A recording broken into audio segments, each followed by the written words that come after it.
On today's Enrique's Home Buyer channel, we're going to answer the following question.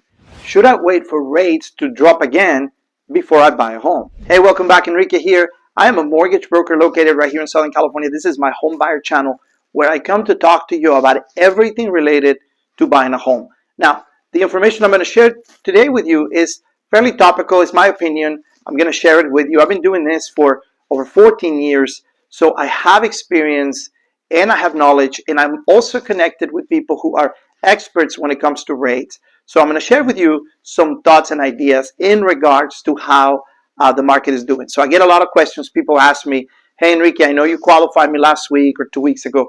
Should I wait for rates to get better? That's a phenomenal question, right?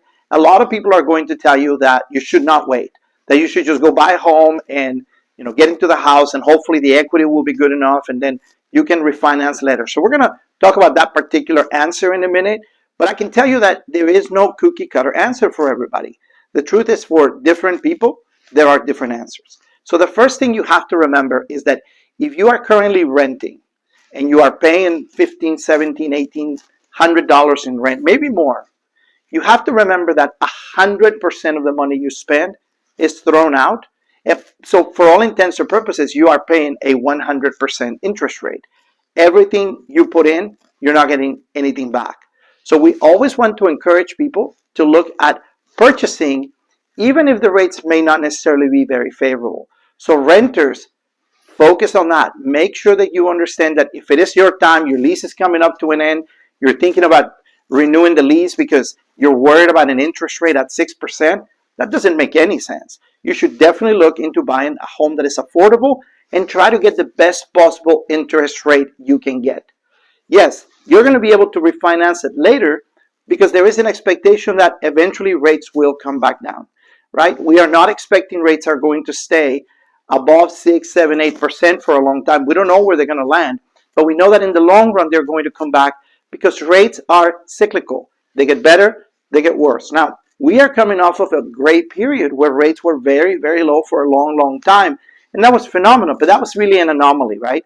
Rates in the 6% range over the last 20, 25 years in our market, they're not necessarily terrible rates. When I started in real estate mortgages 14, 15 years ago, I was selling 7% rates, and I was selling combos first and second, and the second was 10%. So to me, I'm not scared of a 6% rate, but I understand that. So if you are renting, definitely you want to look into buying a house, even if the rent is a little higher. There's some alternatives you have, like you can do a temporary buy down. Make sure that you are talking to your mortgage broker to see how can you get a better rate. Can you do a temporary buy down paid by the seller? Can you take some money and maybe buy down the rate a half a point, 3/4 of a point, if that's going to make you feel more comfortable? But renting, it's a 100% loss. I recently helped someone who had been renting for 10 years, and we did the math. And this person bought the equivalent of 2 houses practically over the time that this person has been renting. And the day she walked out of the rental, she walked away with only her furniture. That's it, nothing else.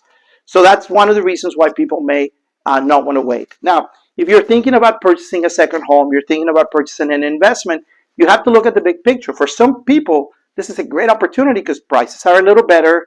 There's less competition. You're going to get a better deal. And then, you know what? A lot of investors tell me, you know what? I'm going to buy now.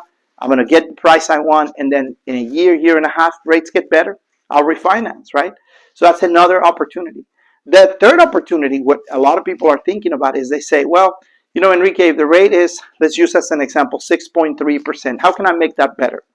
Well, in addition to some of the techniques I mentioned, like temporary buy downs, etc., what a lot of people do is they purchase a home, they understand the rates a little better, but then they send additional money to principal, $100, $200 a month.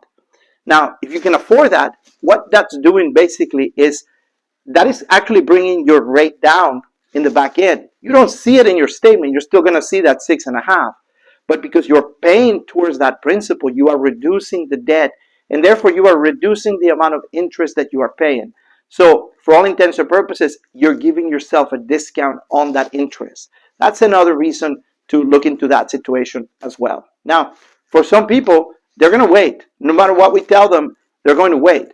And what's going to happen is if you wait until the rates get better, something else is going to happen. When rates get better, prices get higher. There's a reason why there was a shortage of inventory. There's a reason why people were fighting and arguing over whether they could get a house and this person's going to get the house and no seller concessions, $100,000 over asking. You want to know why? Because rates were low. Everybody wanted to buy a house. So the moment that you wait for rates to get better, I can tell you, the prices will continue to climb back up. So there's never a 100% win when it comes to this. You have to just time it right. Talking to your mortgage professional, having a conversation with your realtor, maybe having a conversation with both of them at the same time is going to shed some light. Don't go on the internet and try to get answers. Trust a local mortgage broker, a professional locally that can kind of give you some really good feedback and help you navigate the waters, right? But we believe that renting is not good. We believe that waiting may not necessarily be really good. But we do believe that paying a little extra on your principal and using some of the tools like temporary buy-downs will help you. I hope this information was useful to you. Reach out to us. Make sure that you check out the rest of the videos. We have tons and tons of information free for the taking so you can be a better buyer and learn more. Have a great day.